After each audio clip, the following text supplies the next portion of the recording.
Hi there, my name is Jennifer Roskamp and I want to officially welcome you to the Power 90.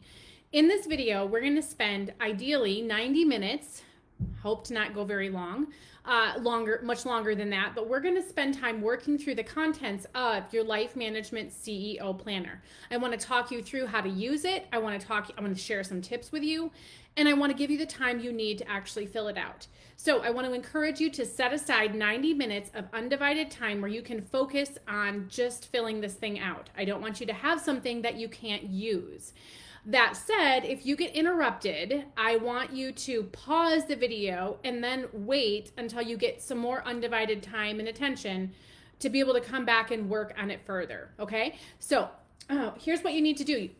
Ideally, you have it already in alphabetical order, starting with the numbers, and if you don't, I want you to take this time, pause the video, go put them in this order, and then come back, because that's how we're gonna work through this. You're probably not going to want to keep it in alphabetical order, but for us working through this, that does make it easier, okay? So with that, let's get started. The first thing that we're going to talk about is the 4 steps to having an extra hour in your day. And you'll see that there are actually 4 different steps. Ooh, let me mention this too. I suggest you work on this in pencil unless you have one of these cool friction pens. I love these. You guys, these are erasable pens. They have erasable highlighters, erasable pens. I love these things, but here's what I know. I know from planning things, especially as you get started and initially plan, you're probably going to want to change things up, and that's what makes erasing easier. So I do want to suggest that you work in pencil or erasable pen. Okay, so let's get back to it. Okay, so you'll see here, there are 4 different steps in this worksheet. And the thing is that so often we don't schedule things at the right time. We don't think through how we work best, and we don't properly think through the tasks that we have to do. Therefore, we tend to do things at the wrong time. And when we do that, we're not working as efficiently, and so we're actually wasting time, or things are just taking longer to do because we're not doing them at the optimal time based on how we work best and based on what the task demands of us. So that is the premise for this worksheet. So you'll see that number 1 talks about knowing yourself. What time of day do you work best? And there's 2 ways you want to think about this. You want to think about tasks that require brain power. When is your brain most engaged? Because some of the tasks that you have to do every day are things that require brain power. And then the other thing you want to think about is your energy level, because things like cleaning the house, working on decluttering, all of that sort of stuff takes energy. So how do you work with energy? When is your energy the most? When do you have the most energy? For instance, for me, I have the most energy at the end of the day. So I do things throughout the day as well, but I know that I'm better with energy at the end of the day. I'm also better with brain power in the morning after I've had about a half hour to warm up. These are things that I've learned about myself. And so therefore, the first 30 minutes that I'm awake, I'm working through my morning routine, which we'll talk about in a minute. But those are things that get me kind of going in the morning, so that after I work through that, about 30 minutes in, my brain is ready to go. And then I can work on the tasks that really require my engaged brain. So what you may have already experienced is that, for example, in my life, if I'm trying to work on brain power tasks first thing in the morning, I'm just going to kind of sit there and stare at my screen or sit there and stare at the page because my brain is just not ready. Neither is my energy level. It takes me about an hour to get my energy level going in the morning as well. So typically I get up, I work through my morning routine for about 30 minutes. I do a brain task for about 30 minutes, and then I head out the door to start getting some exercise because that's how I work best, and I've learned that. So this worksheet's going to walk you through that. So it starts with knowing yourself. When do you work best? And then think about the tasks. Think about all the tasks you want to do in a day or in a week, and think about them in terms of how much brain power do they take and how much energy do they take. And then once you have number 1 done and you know how you work best, you know how to schedule those tasks in the way that's going to be most efficient, right? So not everything can fall into these categories, right? There's going to be times where you have to do things outside of your optimal time. But for the most part, once you've worked through number 1 and you know when you're best and maybe when you're worst at either brain power or energy level, You want to try to steer clear of putting tasks that require those things when you're pretty much tapped out. Okay, so that's what number 1 and number 2 is all about. Number 3 says that you need to actually schedule these tasks. If you want anything to happen, it's planning them strategically. And once you work through number 1 and number 2, you'll be ready to strategically schedule these things into your day or into your week. And then number 4 talks about outsmarting your brain. Think about scheduling a 90-minute, think about times where you have these full brain power tasks. When can you make those happen? Okay, so plug in those tasks to the time when you might have undivided energy or undivided time to actually work through these tasks. So for me, brain power tasks always happen during nap time in my house. That's when my older kids are working on their individual work. That's when my younger kids are taking a nap. That's when I schedule those things. So for you, you'll be able to do the same sort of thing. So this walks you through how to appropriately think about your tasks and pairing them up with how you work best. All right. Now we're going to talk about 8 simple hacks to jumpstart your morning. This is great because most of us are not just jumping right out of bed ready to start the day. Most of us are feeling a little bit sluggish in the morning, and we want to try to offset that. And this worksheet's going to help you do that. So these are 8 different tips that are going to help you kind of get things going. Because typically when we get out of bed and we're a little bit sluggish, we're a little bit lazy, it kind of sets the day behind. And we don't want to start the day behind. So read through all of these tips and they really do help. Now, I want to suggest if you read through these and none of these are things that you do already, I want to suggest only implementing 1 or 2 of these, maybe once every few days. Maybe take 1, 2, or 3 of these and work on them for a week. Get those as kind of your, kind of a routine, and then start taking on 1 or 2 more. So gradually introduce these into your morning if these are things that you're not used to doing at all. But these are things that over the years, as someone who has pretty much always been at home in the mornings, these are things that I find to help me get going and get moving right away. Because what happens when we don't get moving right away, right? Our whole day starts off behind and we kind of are a little bit more sluggish throughout the day. So I'm not saying that you have to get up at the crack of dawn, but whatever time you do get up, we want to get up and get your day started with what you have planned. And this worksheet is going to help you do that. Okay? All right. The next thing that you should have is the daily schedule. We're up to a D.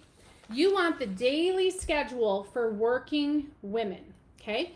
So you are a working woman if you are working outside of the home, but I would propose that for the most part, you're also a working woman if you are inside your home, probably with kids at home, okay? I fall into this category. When I have these couple of schedules, you'll see later we'll get to one for a stay-at-home woman. But this is typically where I fall as a homeschooling mom. My time is pretty much occupied with, as a homeschooling, working at home mom. My time is pretty much occupied with either teaching school or getting some of my tasks done during the workday from the hours of 8 to 5. And that's what this schedule kind of does for you, right? So this schedule kind of helps you capitalize on that time you have before work, and then how to best capitalize on that time that you have after work. And I know exactly what it feels like to come home from work and absolutely be exhausted. But here's the thing that helps with the schedule. When you create a schedule with how you intend to spend that time after work, it very much helps you just get started. If you kind of don't have things planned out and don't have things written down, it's much harder to utilize that time. And it's much easier to just kind of whittle that time away because you're trying to think about what you're going to do. And by the time you think about what you're going to do, you're kind of so mentally taxed that you kind of end up doing nothing or doing a little bit here and there. So coming up with this schedule is going to help you capitalize on that time before work and that time when you get home after work. Because again, our goal is to feel like we have accomplished great things by the time we get to the end of the day. So in this planner, you have both my suggested schedule and you have a blank schedule. So what you can do here is you can use my schedule completely as is. Or you can read through my schedule and you might take some of my schedule and plug it into this blank one. So you might kind of go back and forth between what I suggest and what works best for you. Or you might start completely over from scratch in filling out this schedule. And I tried to kind of cover all different hours of the day. I tried to cover a time, kind of the earliest time that most people are probably getting up and probably the latest time that most people are up during the day. So that's not to say that your schedule or your day has to start at 5:45 and end at 10:30. I just tried to cover as much of the day as I could so that hopefully you'll be able to find yourself within these parameters, okay? So what I want you to do right now, because we want to start filling out this planner, is we're going to take 5 minutes and I want you to read through this and I want you to work either just from this or combining these two or starting from scratch. But I want you to start to think through and fill out what your daily schedule would look like. And if you need to, you can cross off some of these times that I had and write your own. But for the most part, these are time blocks that work really well for myself. And when I surveyed my audience as well, this was a schedule that we kind of settled upon that might work the best for the greatest number of people. So we're going to take 5 minutes. I'm going to set my timer.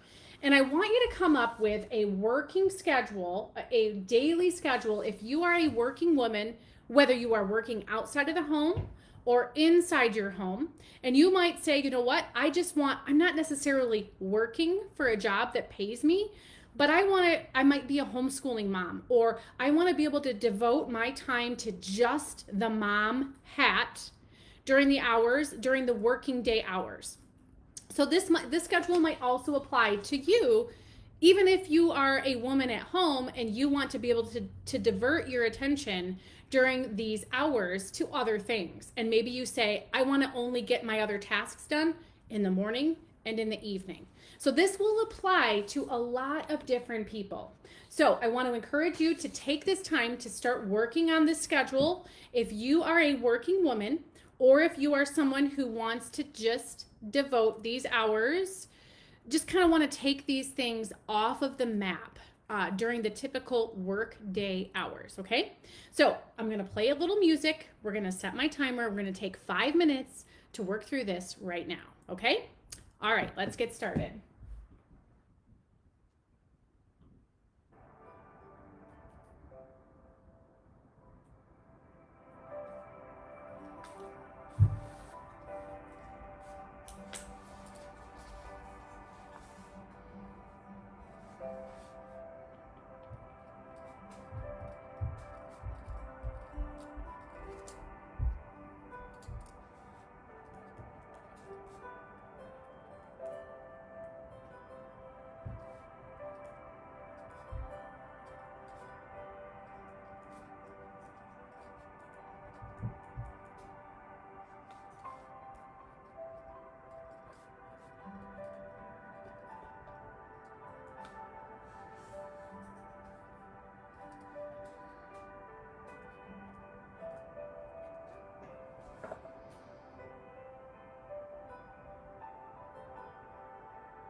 All right, so we are ready to move on.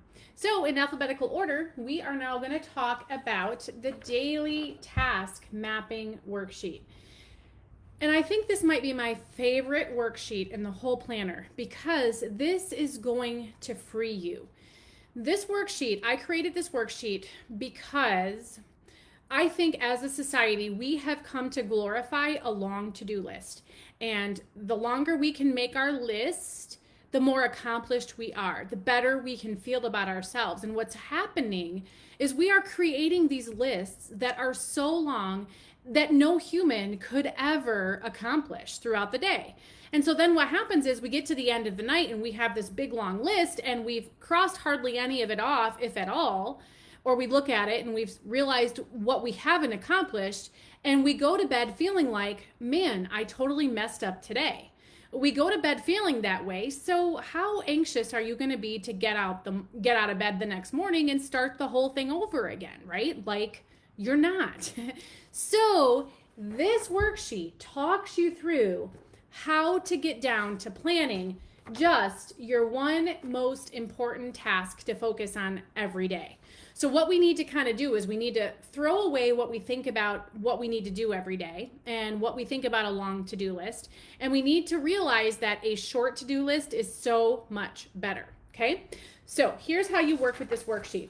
So ideally, you're going to print one of these off every single day, right? So when you get ready to plan your day, whenever that might be, which hopefully it's maybe a little bit the night before and a little bit in the morning of, you're going to start by thinking all of the tasks, maybe not all of them, but many of the tasks that you'd like to get done today, or that maybe should get done today, or maybe that you really have to get done today. And I have limited this, right? I don't want you to fill out more than what's in this box here, but I want you to start by thinking in bigger, broader terms of what are my options for today, right? So once you've done that, you're going to follow this arrow down here and you're going to narrow that down to just for whatever these tasks are. You're going to choose the 4 most important ones, okay? So your 4 most important from here are going to come down into this box. And then you're actually not going to go to this box first. You're going to come to this box next. So the third step is to fill this one out. So when you have your 4 most important tasks, I want you to look at these 4 tasks and say, out of those, which one is the one task I want to focus on first today? So I want you to think about, if I go to bed today, if I get to the end of my day and I have gotten nothing else done, which of these 4 tasks is the one that is going to either make me feel the best, most accomplished? Maybe it would be the one that's going to most move the needle forward. Maybe it's going to be the one that realistically you just have to get done today, no matter what. So that's what's going to go down in this box. So think to yourself, maybe fill in the blank. If you're finding this hard, maybe fill in the blank on this statement. If I get nothing else today, I will feel like a success if I, and then you fill in the blank, okay? And that's what goes here. And then you're going to jump up and fill the other 3 that were in this box into this box right here. And so then what you're going to do is you're going to work throughout your day and you're going to focus on this one most important task. And that is going to be your primary focus until you get that done. And then you're going to move on to these tasks up here. And then you might even be able to grab one of these tasks from up here. But if nothing else, every day, if you can get just this one most important task done, here's what happens, okay? We have this long to-do list. Let's talk about the old school of thought in the old school way prior to today, prior to this moment of doing things, right? You make this long to-do list. You've got 10 things on there. You've got 8 things on there. You go throughout the day and you cross 2.5 of those things off. You cross 3 of those things off. You look at your list when you get to the end of the day and you say, man, what a failure I was today, right? We all feel that. That's kind of just what happens because you've got 10 things on there and you only got 3 done, right? Now, let's think about this way of thinking, right? So you've completed this worksheet for the day, and you get to the end of the day and you say, man, I got my one most important task done. And I got 2 of these done. I am a rock star today. So you go to bed feeling like a rock star, and think about when you go to bed feeling like a failure versus when you go to bed feeling like a rock star. Which day do you want to, how do you want to wake up the next day, right? What's going to give you the greatest likelihood of starting the next day off well? Well, it's going to be when you go to bed feeling like a rock star. So this worksheet is designed to help you feel like a rock star every single night before you go to bed. So we can't necessarily take the time to fill this out now because why don't we take 3 minutes and why don't you right now think about a task? Maybe plan your day for tomorrow. Let's do that. Let's take 5 minutes and think about tomorrow. So right now, it's today. Now, don't think about today, think about tomorrow. And I want you to fill this worksheet out just to get the practice in for how your day is going to look for tomorrow. So we're going to take 5 minutes and we're going to work through this worksheet. You're going to start by starting here, right? The task options. So you're going to think through all the options of tasks you have for tomorrow. Then you're going to narrow that down to the 4 most important. You're going to jump down to here and say, if I get nothing else done, this is the one thing that matters. And then fill out the other 3 in here. Okay? So we're going to take 5 minutes and we're going to get a jump start on your day for tomorrow. Okay? So we're going to take 5 minutes right now. All right? Here we go.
right, there's our timer.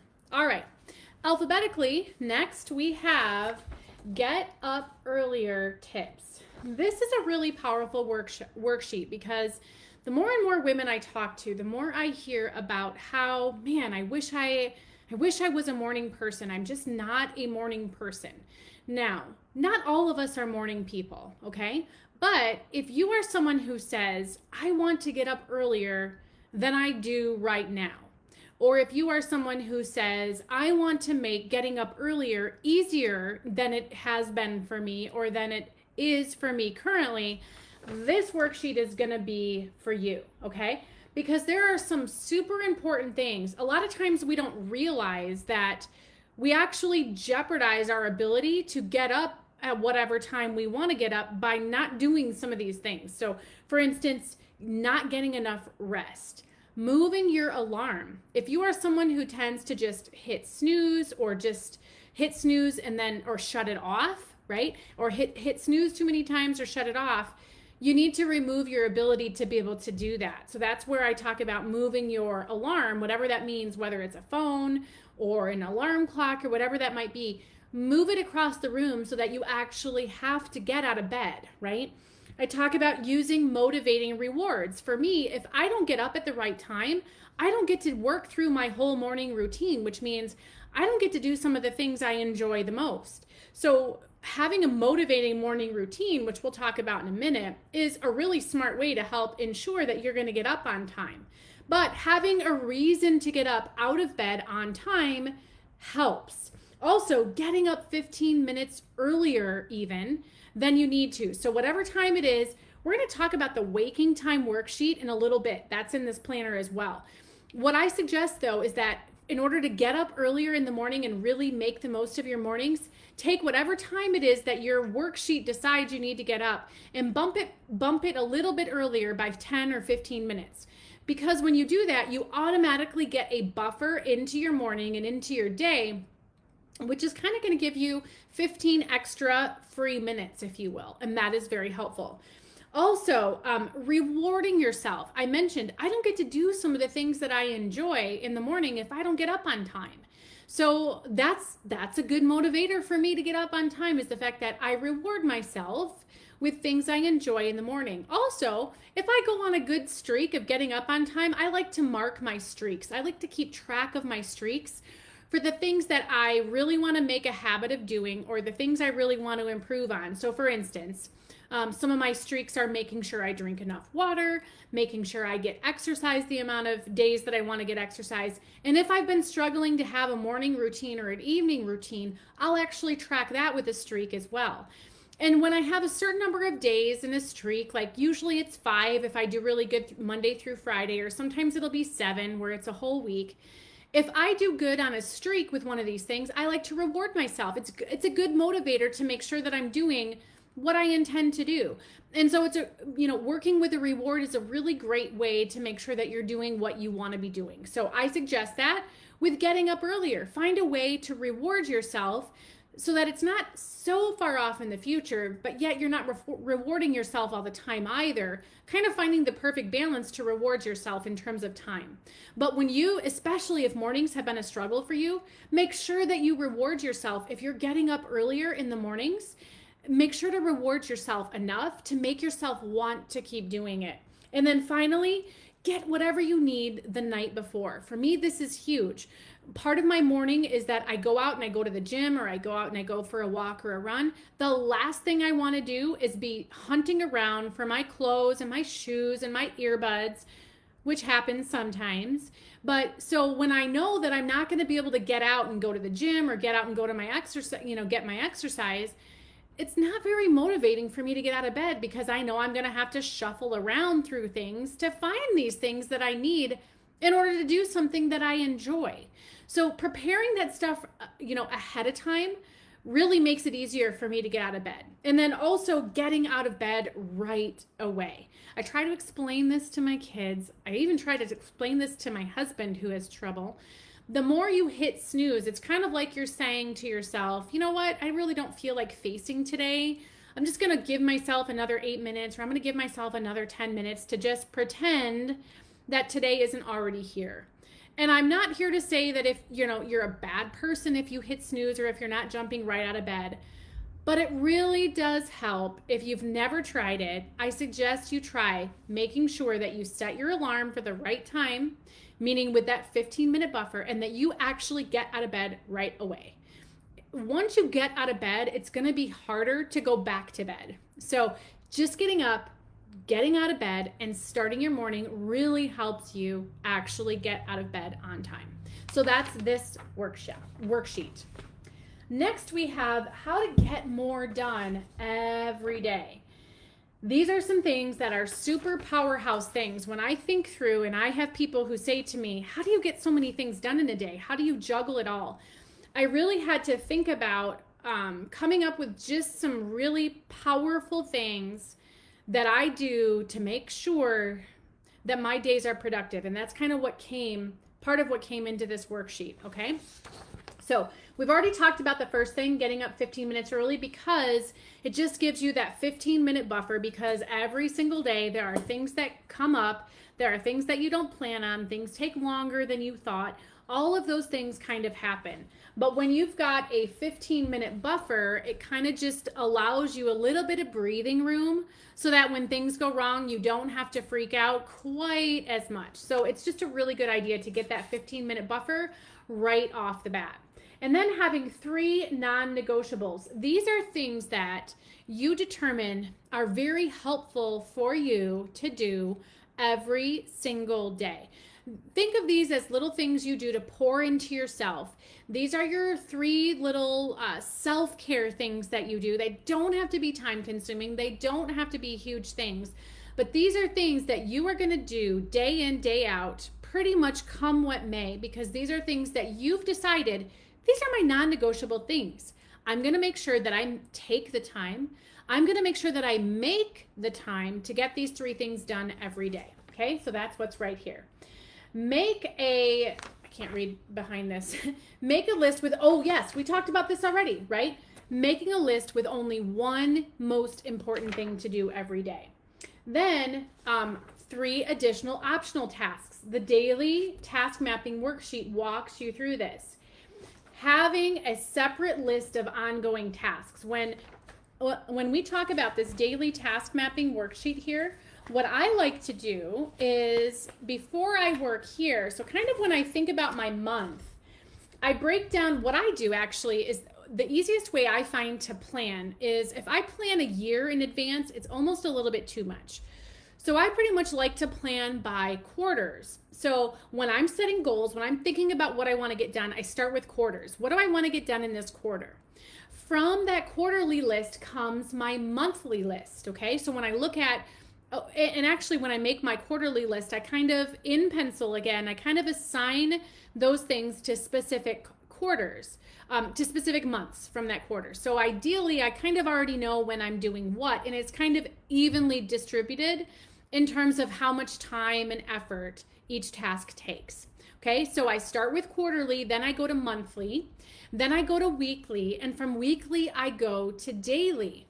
And this worksheet right here, when I fill this out, really what I'm doing is I'm looking at my weekly task list first to determine what I'm doing every single day. And so that is what I find is the best way to actually plan your days. Is it's almost like you're kind of not getting a clear target if you just start with the daily. So for me, if you at least start with the weekly tasks and thinking about what do I have to do? What do I want to do? What's going to move the needle forward every week? And then from that, you take your daily tasks. And then from your daily tasks, you break it down into one most important task and 3 additional, these would be really great if I get them done sort of tasks. That is how you're going to get more done every single day. Okay.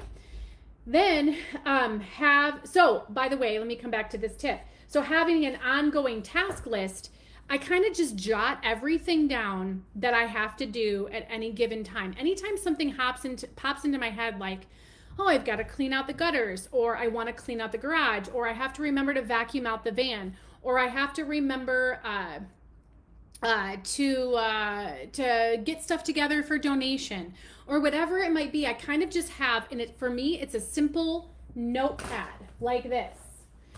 I have an ongoing notepad. I prefer these, totally preference. I prefer these. You'll see here, I have literally a list right here with things that I check off when I get it done. This is how my mind operates. So for me, this is my ongoing list. I consult this to make my quarterly list. I consult this to make my quarterly list, my quarterly to my monthly to my weekly, and my weekly to my daily. But it starts by having an ongoing list. And look at this, I have almost everything checked off. So I'm just constantly doing a brain dump onto this ongoing list.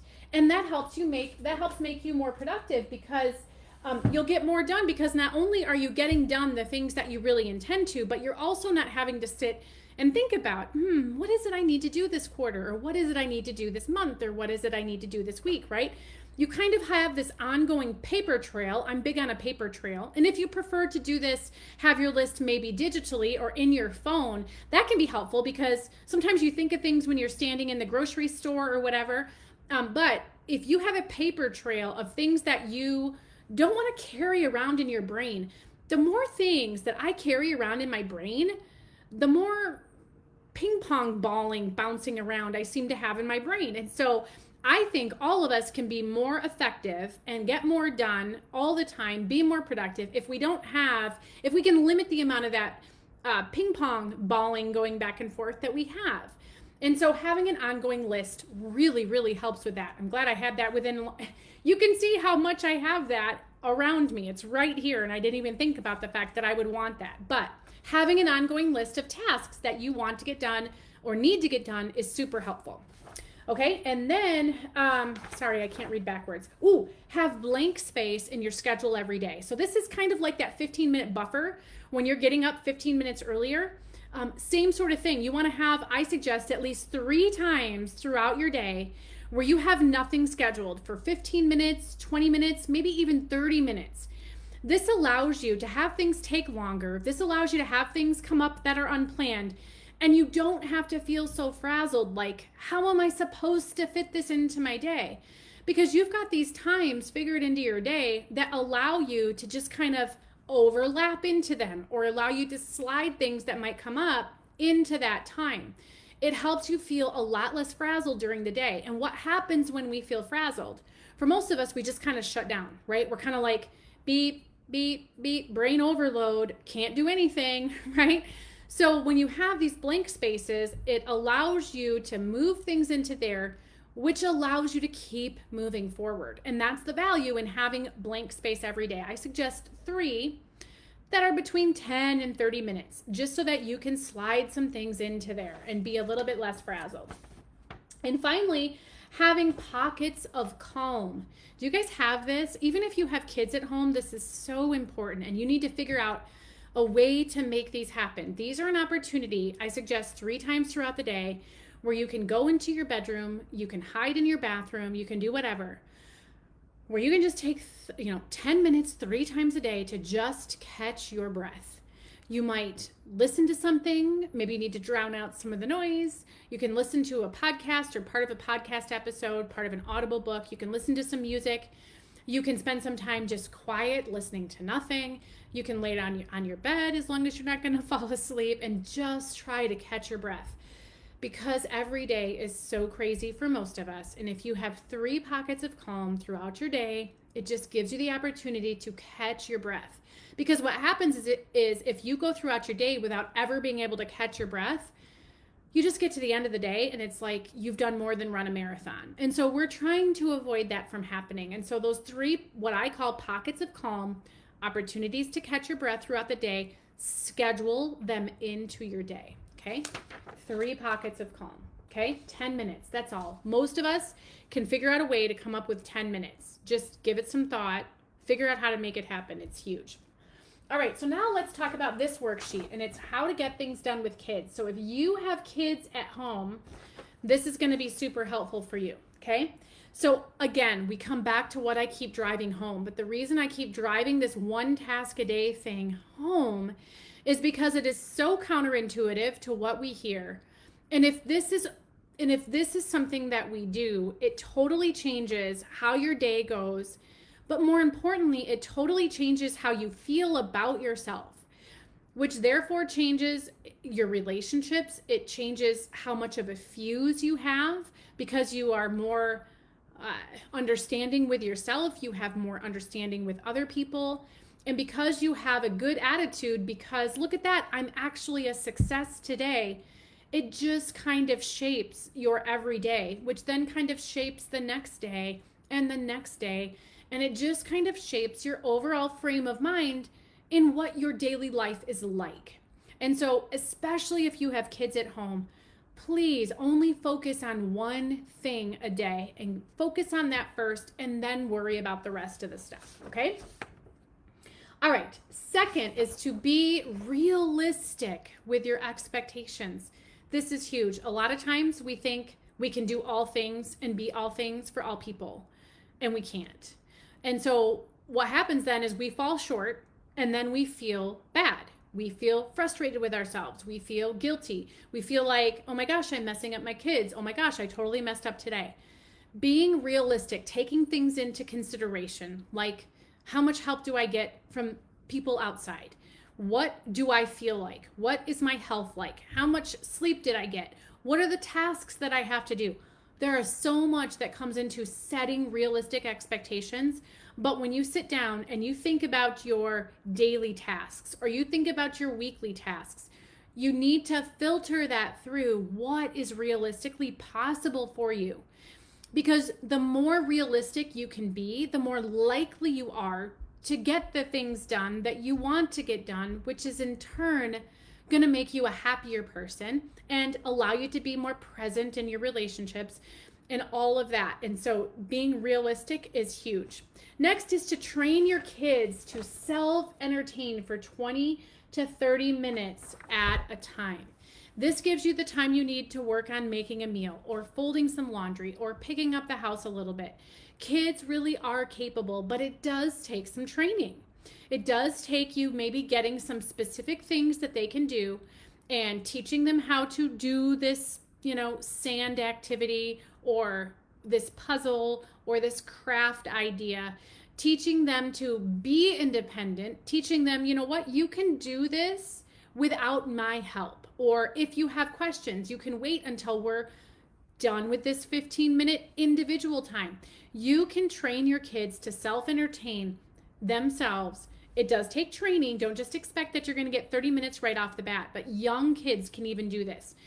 With the really young kids, we call this blanket training, and they get their own little blanket to sit on, and they have their own little things there, and they stay there, and first of all, you teach them, but it doesn't take long. And then they learn that they stay on that blanket and they work with these things. And then when the 20 minutes or 30 minutes is up, that stuff gets packed up, the blanket gets put away, and then you're there to interact some more. But that gives you the ability to have a pocket of calm or get some tasks done. And it does take a little bit of training, but it is so worth the time you invest. All right, next is to give your kids, sorry, I can't read backwards. Give your kids unique things to have during that time. So we call this their special basket for my little kids. And you can go to the dollar store. You can find things at the dollar spot at Target. Kids are entertained by boxes sometimes, right? So the point is, though, is that during these, few times a day, 3 times a day, maybe that you have these self-entertaining times, that your kids have things that they can only do during that time. And then they look forward to that, right? They get their special basket only during this special time.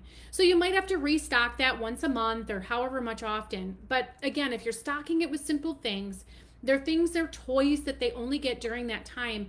It makes them actually entertained during that time. Because again, what are you trying to do? You're trying to buy yourself 20 or 30 minutes. All right. Also, estimate the time you need for your tasks. You'll see in some of these planning type structures that we do, estimating the time is huge. Now, we tend to overestimate how much we can get done. So it's important to estimate realistically, but when you estimate the amount of time it takes for you to get each task done, you can more correctly plan your day.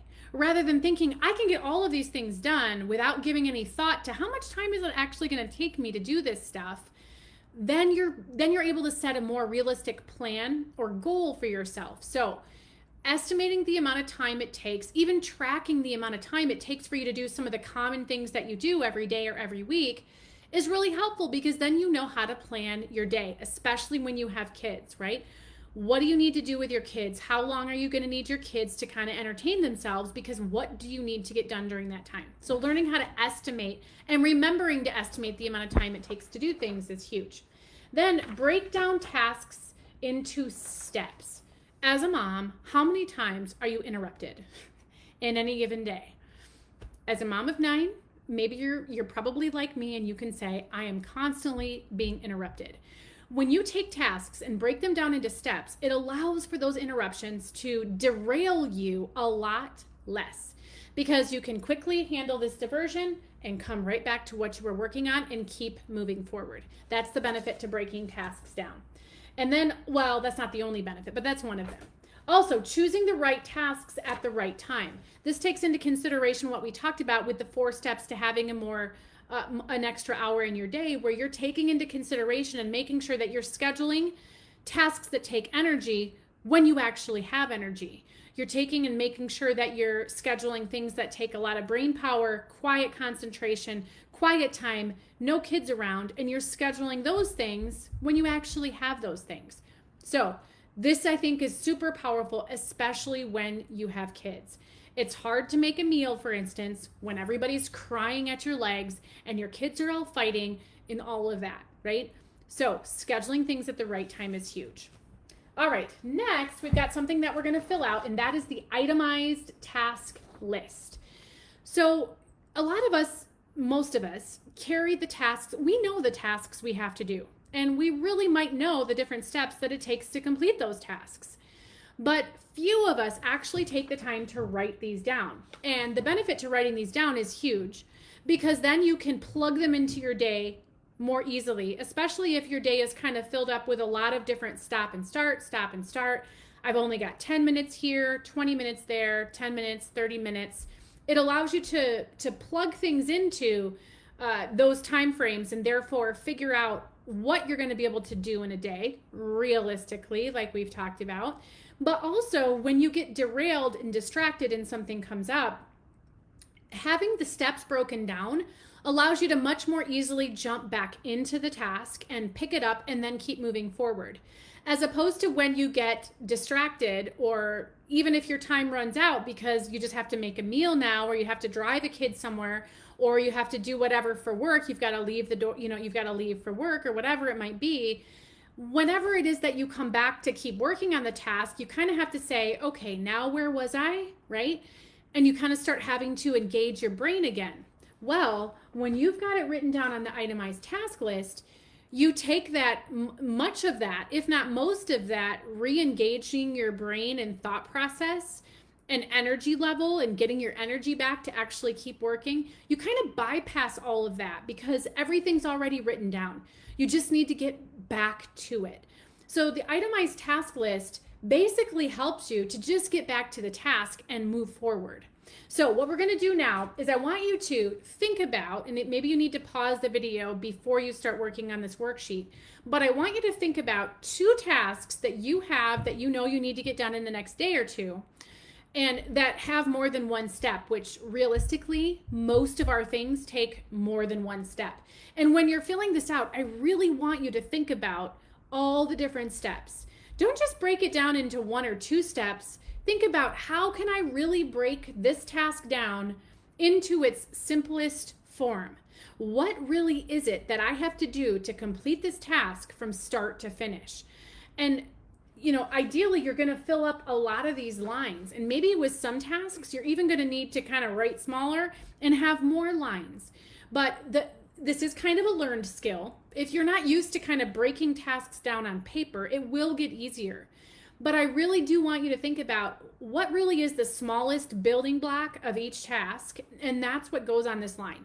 So on this worksheet. So we're going to take 5 minutes. I want you to think through a couple of tasks that you have coming up in the next day or 2, and I want you to write out the task, and I want you to write down the different steps. And again, we're doing this because I want you to get used to doing it. The more you do it, the easier it is to do. It's kind of like riding a bike or getting practice with doing anything. And then you'll be able to be ready to hit the ground running with these couple of tasks. This is another one of these worksheets that you are going to print off a ton of. And I would suggest that you keep these, right? Because when you have to clean your laundry room, look, you just pull out the worksheet and you have it all right there. It's amazing how once you start getting a collection together of the tasks that you have done and that you do more than one time, and all you have to do is pull those out. It's a huge time saver when you don't have to pull these out. But I would say, and fill them out again, but I would suggest printing off a ton of copies of these and using these for everything. Because the more you can break down simple tasks and get it in writing on paper, the more beneficial it's going to be to you to actually getting these done. So we're going to take 5 minutes, think through a couple of tasks, and fill out this worksheet.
All right, next on our list is maximizing your productivity by 10 times. These are huge, these are 10 huge things that you can do, and we're not going to go through each one of them. But read each one of these, and not only is there the thing that you need to do, but then also I explain it here over to the right. So let me just pull out a couple of things. As much as we don't like to think about it, being an early riser does help. And early is in quotes, right? Because what's early for you might not necessarily be early for me, and vice versa. But those who do get up maybe a little bit earlier than they might naturally like are more productive. Also working in time blocks. And we're going to talk more in detail about a time block. But everything you do should always have a start and end time. It just helps you be able to shift gears. And that's not to say that everything is always going to neatly fit into a time block. But when you plan and when you schedule things, having a start and an end time is always, well, it just lends itself to being more productive. When things don't get done, you can kind of spill that over into another area. But you'll find that more often than not, you'll get things done and be more productive when you say, I only have this much time to work on something, okay? Recognizing your time sucks. This can be hard, right? It can be hard to recognize where you are giving your time away, but being willing to and kind of open to seeing that is going to help you be more productive. And then of course, overcoming that, right? Working with incentives, keeping a written plan, making a daily schedule, making a weekly schedule, monthly schedule, goals. We kind of talked about that kind of stuff. Batching tasks. Batching tasks is when you do like things all together. So for instance, it's always helpful to batch tasks in the kitchen pretty much all the time. When you already have things out, you already have things dirty, you've already got the cutting board, the knife, you might as well make more than one meal at a time. You might as well cut the onion only once that you're going to need for 3 times. The same holds true for when you're going to make a bunch of phone calls or pay a bunch of bills. It's just helpful to kind of get in the zone. It's taking into account the fact that anything we do, we tend to be more productive once we're in the zone. And if we can avoid moving out of the zone and then having to re-engage, all of that takes time. And that's where batching your tasks, meaning doing like things together all at once rather than a little bit throughout the day or week, it does help you be more productive. Not everything can be batched, and there are certain things that are better not batched. But for the most part, if you can think about what else can I do that's similar to this task that will kind of keep my, attention and brain engaged in the same sort of way, you're going to be more productive by doing it that way. Also, making sure, focusing on you says that you have to take some time to focus on you. You can only pour out into others. You can only pour out into your job. You can only do that so much before you have to fill in your own tank also. So I think a lot of times with society, we're kind of made to feel guilty for taking time for ourselves and taking time off and recognizing that I just need to unplug. I need to do this for myself. I need to go get my nails done. I need to do whatever it is. I need to just go out with my girlfriends. I need to just go out and have time to myself. A lot of times we feel guilty doing that, but you'll find that when you do that on a regular basis, you'll actually have more to give, and you'll therefore be more productive and more present also in each thing that you do. Scheduling white space, we talked about that. That's kind of having that buffer. Have times in your day where you have nothing scheduled, because you never know what's going to come up. And sometimes you get to that white space and you actually don't have anything to fill in there, and you say, wow, I've got 20 minutes. What do I want to do with that, right? And that's where having an ongoing list of tasks or an ongoing list of things that you enjoy is really helpful, because then you kind of can just say, wow, this is what I'm going to do with this 20 minutes. Also, surrounding yourself with like-minded people. We all can kind of probably relate to people who aren't like us, and it's hard to be around people who aren't going for the same things, who aren't similar in thinking to things. It's not to say that you can't see those people, and it's not to say that you shouldn't be friends with those people. And a lot of times these people are family members that maybe we don't get to choose whether we want to be around them, or a boss or a coworker where it's not necessarily our choice. But limiting the amount of time that you willingly spend time with people who are on a totally different path, than you can help you focus on being more on your path. The more you are surrounded by people who are on a different path, the more difficult it's going to be for you to be present on the path you're on.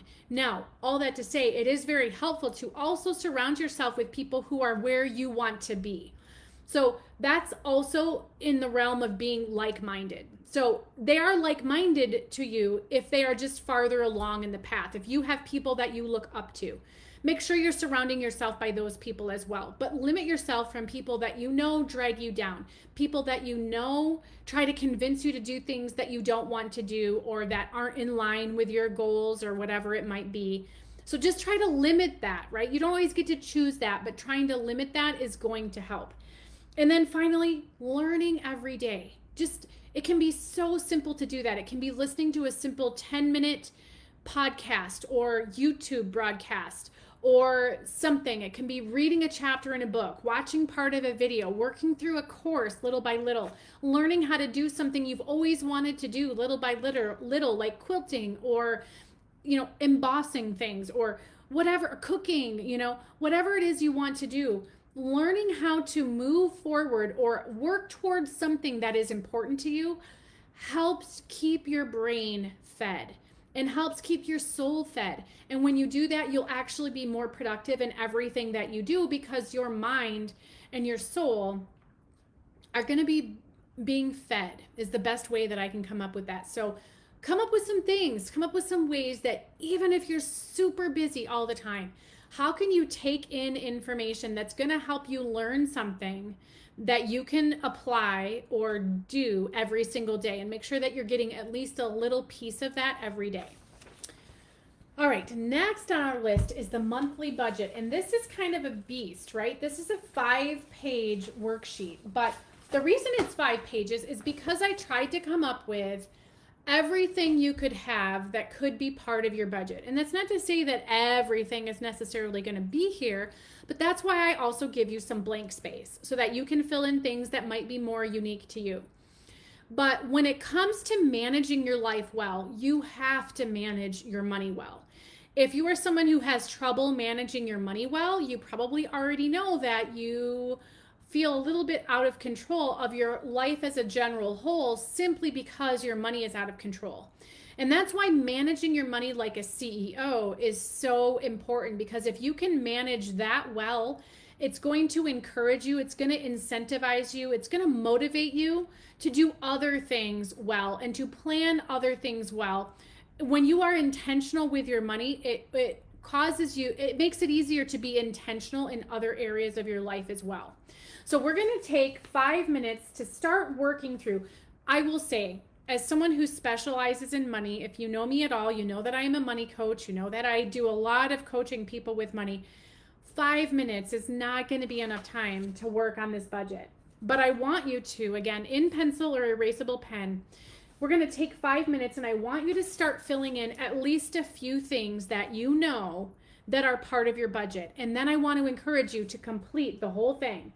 This is going to take a little bit of time, but if you can get an accurate and complete budget, you are going to be much more likely to spend your money where you want to spend your money and have less money going into the places that you don't really want it to go simply because you have that budget. It is proven that people who have a budget spend less money on extraneous things or spend less money on things they regret later. And that's why this is such an important thing. So I want you to take 5 minutes and start filling out some of this stuff that you know. Now, some of these things might actually be new to you. Like you might look at some of this stuff, and I'm pretty sure that an allowance is on here because it's something that I teach. And you might say, wow, what is an allowance, right? Well, I want you to do your best to think through what these things are. An allowance is a set amount of money that you or other people in your family have to spend every month, however they want. But maybe you've never thought about before, how much do I actually spend on my kids' activities, right?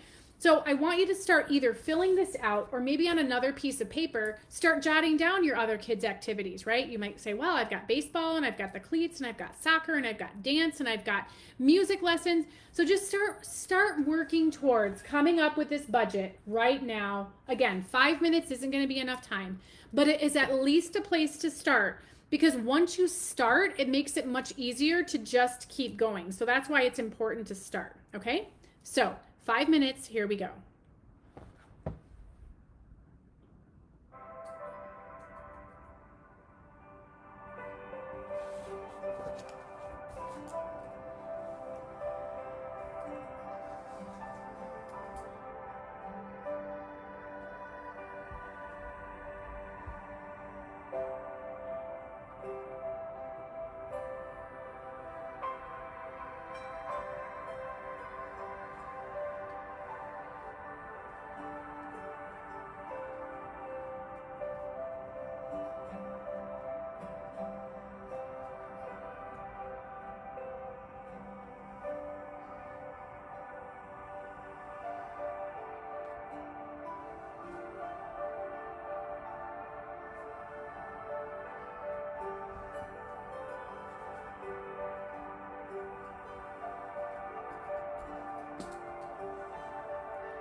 All right, that was just about to go off. All right, so continuing on, we're going to talk about both the morning and the evening routine.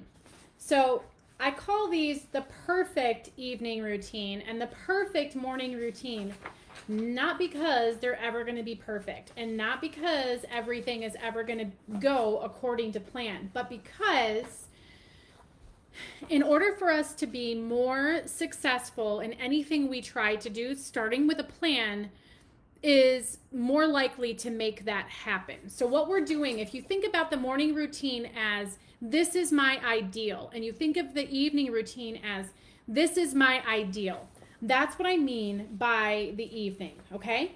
So, and you're gonna do your best to actually make this happen, all right? So let's talk about the evening routine first. So you'll see you have my suggested things to do with my suggestions, and then you have a blank one also, the blank one. So you can either work with mine, and I gave you spots to fill in your own stuff in addition to mine. So maybe you'll be able to use this template and just kind of add your stuff to it. Or maybe you'll say, you know what, most of that stuff that she's got doesn't work for me. And you're going to want to start right here. Okay. But let's talk about what goes in here. Okay. So your evening routine, this very first thing in the upper left, really what that is the things that you're going to do every single night to end your day. It's really nice to take 20 or 30 minutes at the beginning of your day and 20 or 30 minutes at the end of your day and spend them in the same way. And it really should be a balance of things that are kind of strategic, things that you need to do, but also things that you do enjoy doing. And so you'll see my list of things that I do here. They include, for the evening routine, they include things like brain dumping. I need to get all of that stuff out of my head. Reading something, unwinding, doing something that's going to help me jumpstart my day the next day. All of those things, you can read through them here, but these are all part of my evening routine. So kind of the time frame that I think of my evening routine is kind of like from we've cleaned up the meal time, kind of from that, dinner is done and cleaned up. To me, the evening routine, that's kind of when this starts happening right here, okay? So this is actually my 20 or 30 minutes that I do before bed every night, okay? Here we've got things that your family needs to do, so all kinds of things can fall into there. Things that I need to do for my family as well. So like packing lunches, packing adult things, having my kids clean out any of their stuff out of the vans, stuff out of their bags, all of that stuff, having them choose their clothes, having me choose their clothes, things that are just strategically going to help us start tomorrow in a better way. That's what goes under family tasks. This Today I Loved is one of my favorite things because even when all of our day feels like it has gone completely haywire, there are going to be some things that you can pull out and that you say, these were really good things today. These are things that made me feel really good today. These are things that I want to remember forever and ever and ever. That's what would go here. It just helps end your day with some perspective, okay?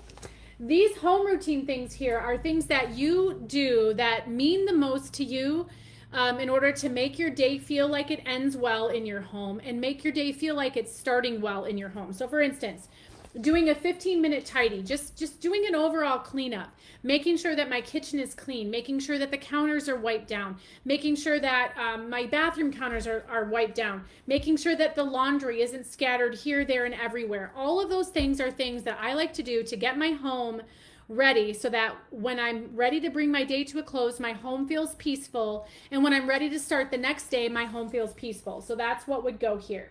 Things to remember for tomorrow. We always have those things that we have to say, oh, that's right, I can't forget to do whatever it might be. So that's what you would jot here. My 3 non-negotiables. What do you want to do tomorrow that, again, is going to fill your tank, or things that you are going to do for you no matter what? Obviously, things are going to happen, but for the most part, these are the things that you want to make happen for you. And these can be super simple things like, I'm going to make sure I get dressed in the morning. I'm going to make sure that I put some simple makeup on. I'm going to make sure that I fix my hair. I'm going to make sure that I work out for, 30 minutes. I'm going to make sure that I do 10 minutes of meditation. Whatever it might be, these are things that you say, come what may, these are going to be the things I do because they're important for me, which again allow you to pour into others, but you're saying these are things that are important for me, and I'm going to make sure that they happen tomorrow. That's what goes right here. And then your brain dump. This may not be enough room. This would never be enough room for me to brain dump, but just go on to the back then in that case. But this is, you know, more so encouraging you to just get stuff out of your head so that you can go to bed with a clean slate and you can have a slate, you know, kind of something to work with the next day and in the upcoming days. But it really helps you to rest better when you just kind of get stuff out of your head. All right. So now let's spend a few minutes talking about the morning routine, and then we'll take 5 minutes for you to start kind of thinking through both of these, because I think that the printed templates are a really great place to start. Okay. So your morning routine, the same thing. It starts off with things that will help get you out of bed. Your morning routine should be something, it should have things in it that you look forward to, because they're things that help you get out of bed. They're things that help you jumpstart your day. They're things that help you be really intentional. There's something, a thing or two in there that you enjoy doing that you maybe don't get to do any other part of the day, but you get to do it for that first 20 or 30 minutes for a piece of that every single day, as long as you get up on time. That's what goes here. Then we start with the daily planning. What are some things that you need to make sure happen today? What are some things that you can't forget? What appointments do you have? What things do you have that you have to make sure get done, or things that take you out of the house? Okay, so that's all what goes here. Your 3 possible tasks today. So remember how we talk about focusing on just one thing. That's my one most important thing. What are my 3 other possibles? And then buffers. Buffers are really helpful. You can think of this as the white space that we've kind of already talked about. What are my 3 buffers throughout the day where I'm going to make sure I have no time scheduled, and this is 15 minutes, 3 different times, that I can plug stuff into, or that when things take longer, I'm not going to freak out about it quite as much because I know I've got this buffer coming. When are those planned? It's going to be useful information for you to have thought about that ahead of time, so that when these things become needed throughout the day, you know when you're going to get there. Then we've got, you know, important things of your home routine in the morning. What do you like to do? For instance, certain things that I do every morning are things like I make sure I make my bed. I make sure that any dirty dishes that might be from the night before because someone had a midnight snack or whatever it might be, that's something I want to make sure that I get done in the morning. Wiping down the kitchen counter. I want to make sure that, again, people come into my kitchen at all times of the night and just get into whatever. I need to start my day with clean kitchen counters. I need to start my day with clean bathroom counters. So that sort of thing, whatever that might be that's important to you, goes here. This is a great place for you to start thinking through your meals. What are you going to be making? Even just thinking about what that might be makes meal times so much easier. And then what are some important reminders and any other notes? These are important things to think through, and that starting to get the ball rolling in the morning is super helpful. You'll want to make sure that you probably have these where you can see them all day long, especially this one, because again, you've got some planning done on there. But starting to work through this, even if you're not filling it completely out every single morning, will be super helpful. So let's take 5 minutes, and I want you to use the one that I have given you and figure out, is this something that I can work with, or am I going to start with my own? And I want you to think about what you can have as part of your evening routine tonight and what you can have as part of your morning routine tomorrow. So we're going to take 5 minutes and start thinking through that right now.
right, there we go. The timer went off.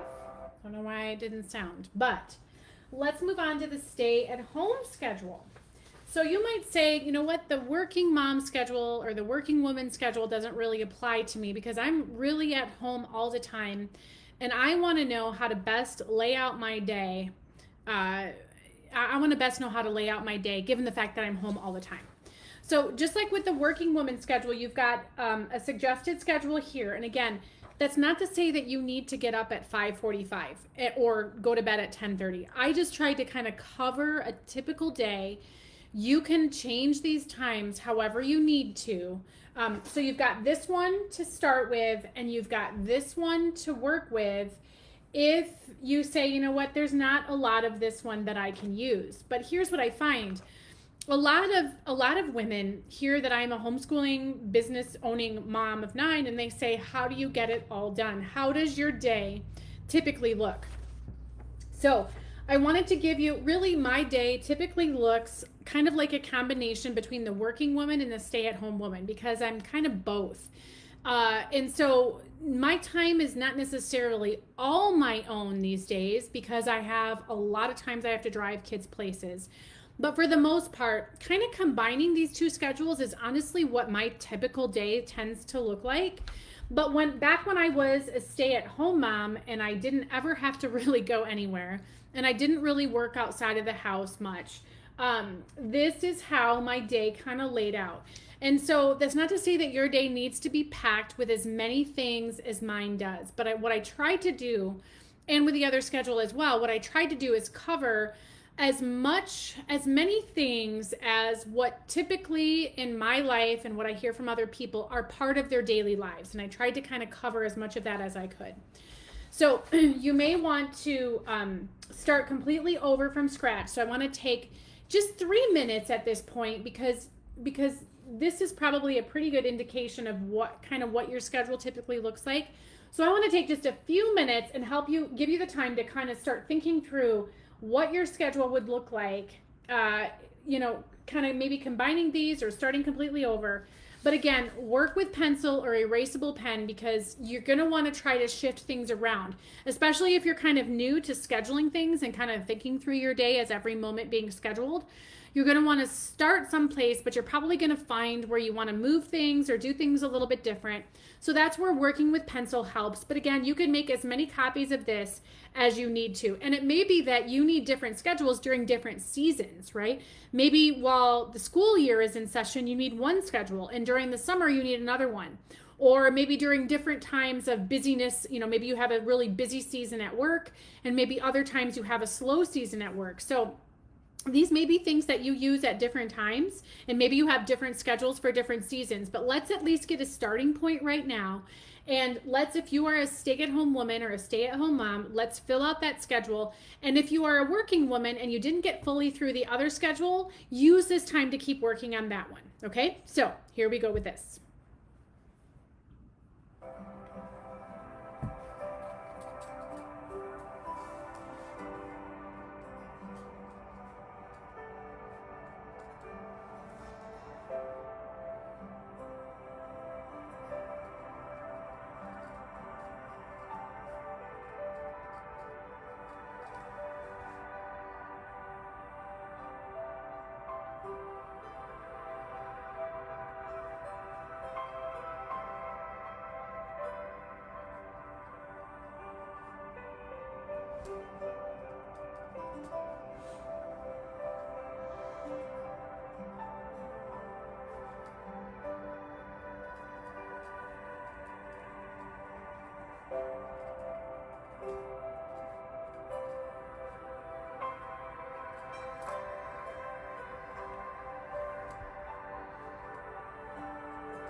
All right. Let me shut. There we go. All right. So here we are alphabetically. We're into the time block worksheet now. We've got just a couple more to go. So again, time blocks might sound I don't want you to overcomplicate thinking about time blocks. A time block is simply a time that has a clear start and a clear finish where you are assigning certain things that either you'd like to do or that you need to do so that you are focused during that section of time, okay? So what I created for you here is a time block just for the morning and a time block for the afternoon. And you'll see how these are something that can be done whether you have kids at home or whether you don't.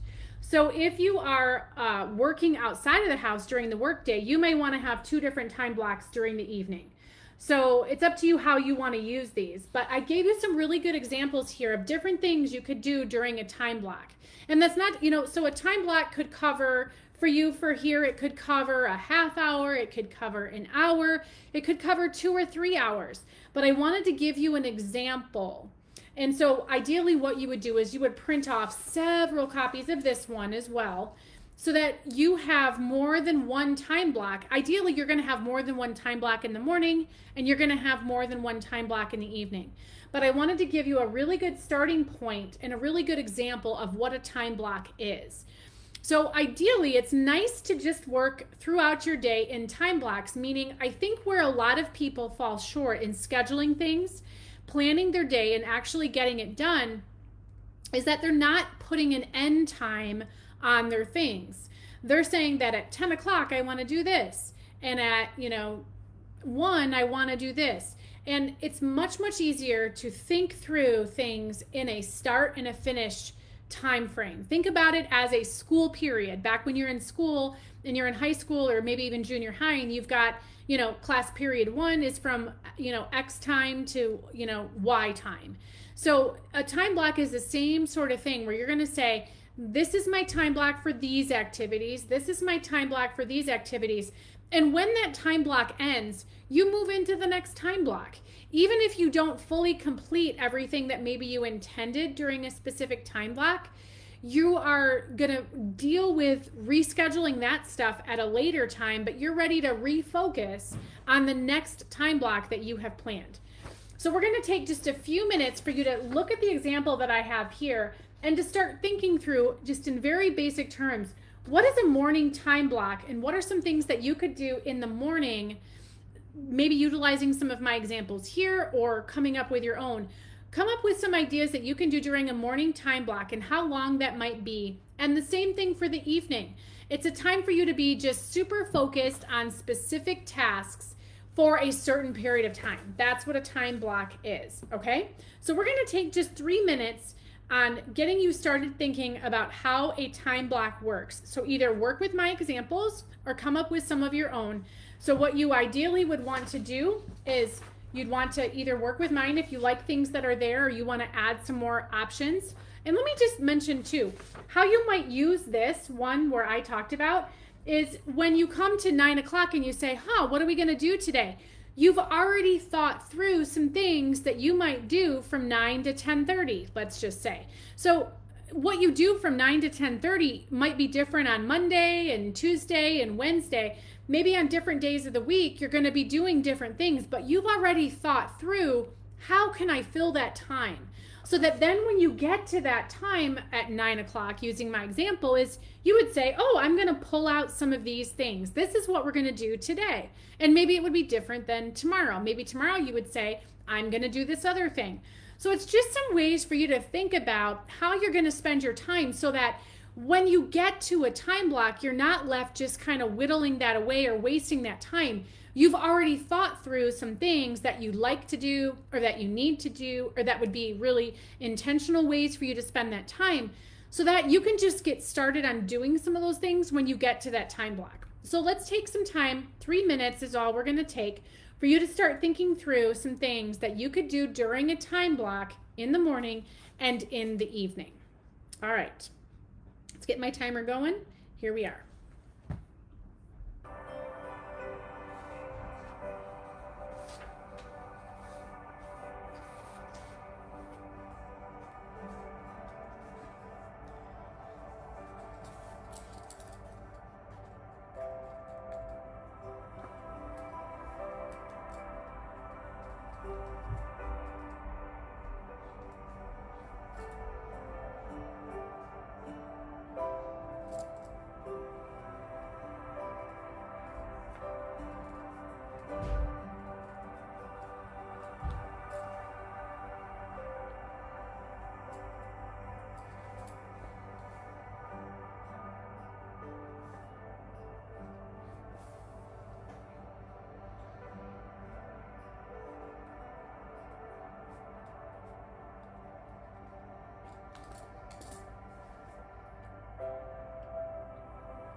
Okay, we've got just 2 worksheets left, so you are doing amazing. So now we've got the waking time worksheet. And this one I talked about already when we were talking about knowing the time that's right for you to get up, briefly. So here's the thing, is that a lot of times why our mornings are kind of chaotic and why you want mornings that are not chaotic, because it's going to set your day up to be better, right? And what a lot of us don't think about is the fact of how to make our mornings go better. And the way that you make your morning go better is kind of by reverse engineering your morning based on kind of what needs to get done in the morning and what the hard and fast stop time for that is. So for many of us, if you're a homeschooling mom, your hard and fast stop time might be what time you need to start with the homeschooling. If you work outside of the home, your hard and fast time is probably what time you need to leave the house. If you need to get kids out of the house for school, it might be what time your kids need to leave. If you need to help make sure that your spouse gets out of the house for work, that might be your hard and fast time. You might have a class you need to get to. You might have a class you need to teach. You might have a work at home day that needs to start at a certain time. But for most of us, we have a hard and fast, or a relatively hard and fast stop time that we need to, first of all, keep in mind. Then we need to think about the things that we actually need to get done. And then we need to put those things together to figure out what time we actually need to get up. So for a lot of us, you might need to adjust the time you're getting up, but you might also need to adjust what you think you're going to get done in the morning, because you might say, well, that means I have to get up at 3 a.m. and I'm not doing that, right? So this worksheet is going to be pretty telling for you in a couple of different ways. It's either going to help you figure out what time you need to get up and you can say, yep, that's reasonable. Or it's going to help you figure out what time you need to get up and you're going to say, nope, that's not reasonable. I need to make some adjustments. So that's what this worksheet will do for you. So we start off by talking about what must I get done every morning.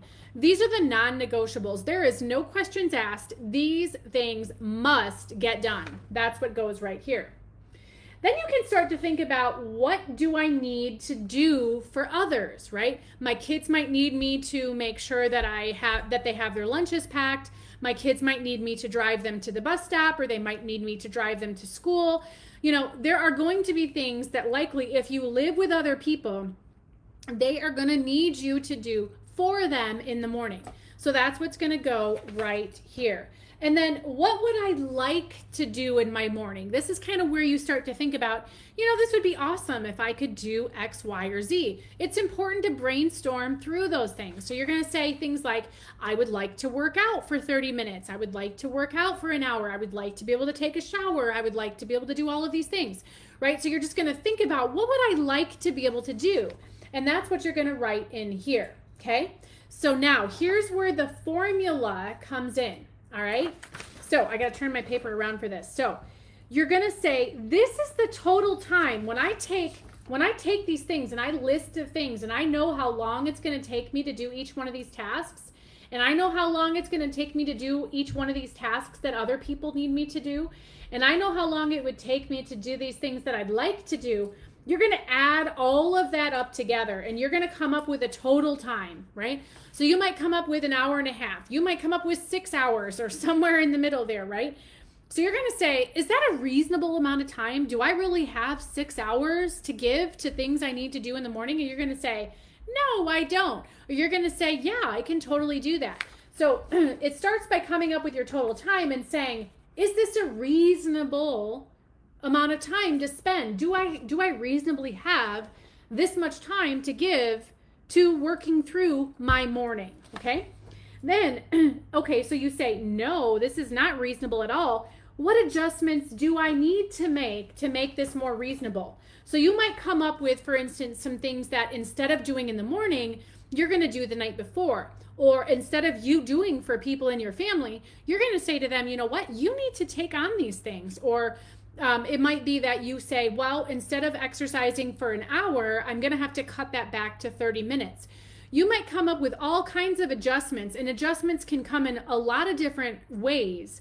But if you're saying there's no way this is reasonable, you need to list some and come up with some ideas of how to make it doable. And this is the step right here where we're thinking through, proactively, we're thinking through, this is what I need to do to make my mornings better.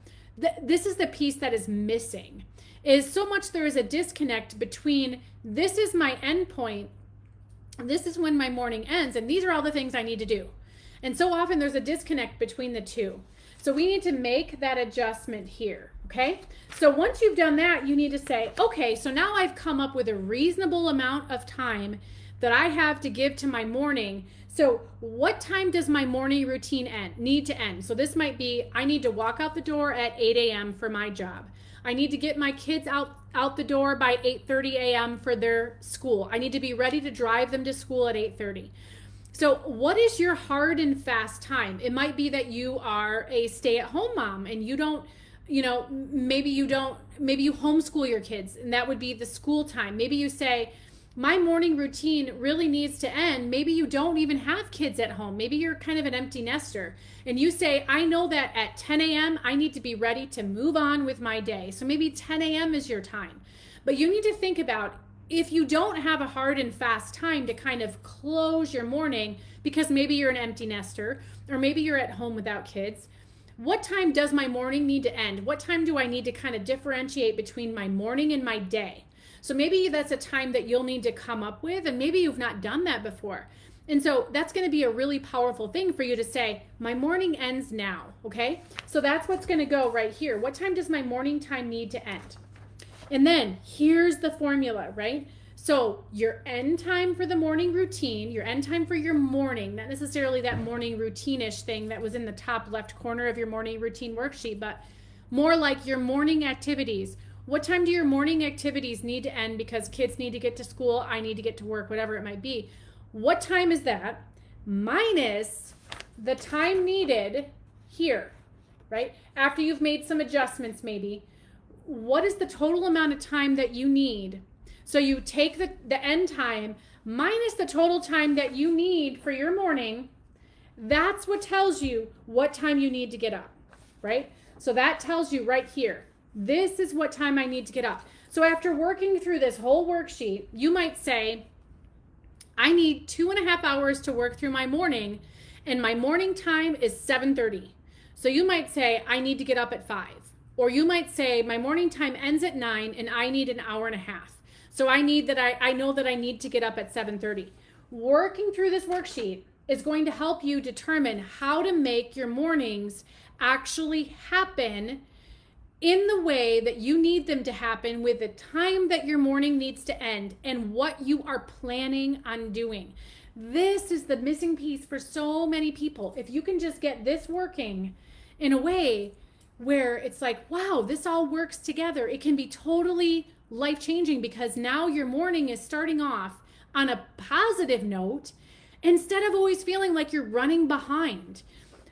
Taking the time to work through this is going to be so huge. So we're going to take 5 minutes right now, and we're going to work through this. And I want you to work through this worksheet in the order, because this is probably going to be pretty eye-opening if you've been someone who struggles with mornings, or if you're someone who is pretty much feeling frustrated every day.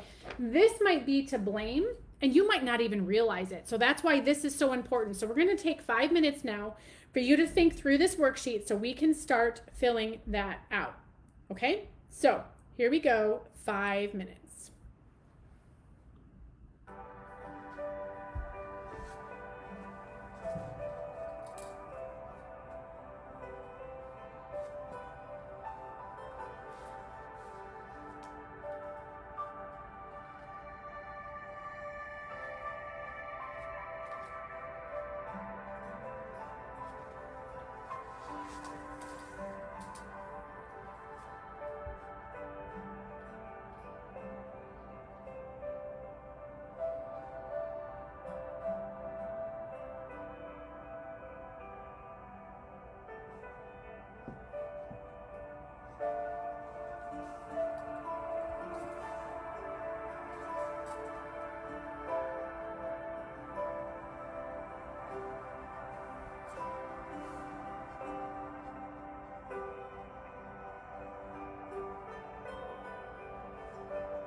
right, we have reached the end. This is the last worksheet, you guys. And we've gone 2 hours. I can't ever keep it short. I apologize. But it's been good. I hope you think it's been good, and I hope that you've gotten a really good jump start on your planner. Okay. So the last thing is the weekend prep list. And so I have a list of things that I do on the weekend, and the idea is, you probably already know this, right? The more you can help yourself get started on the weekend or get a jump start on the week, the better the week is going to go. So I have some tasks here that I do every single weekend that really help me get a jump start on the week. So here's what I find helpful. These might be really great things that you can work with, or you've got your own blank worksheet here to work with. So we're going to take just 3 minutes. This is pretty, a pretty self-explanatory thing, but this just allows you to check off what you're doing every weekend to make sure that you've got all the bases covered. And what I really like here is the gathering sports equipment. This might be something, and making sure that your car is filled up with gas. Like, these might be things that you're not normally thinking about. And for me, because I drive so much during the week, I can't only get gas on the weekend. But there's nothing worse than starting off your week pretty low on gas, and then you've got to do that. That just annoys me, which is why it's on my list. But also making sure that your kids have like their sports equipment together and stuff. I don't know about you, but for me, that seems to always go MIA, which is why that's on my list for the weekend. But let's take 3 minutes and let's have you take a look at what I've got on my list, and let's figure out if that's a good list for you to work with, or you can start over from scratch. But I want you to I want you to spend 3 minutes right now thinking about things that you can do on the weekend that is going to help you have smoother days during the week. And that's what should be on this weekend prep list, okay? So let's start with 3 minutes right now.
All right, you guys, that brings us to the end of the Power 90. I know that after this whole video, which is now 2 hours long, as opposed to 90 minutes, I know that you guys know how to use everything in here.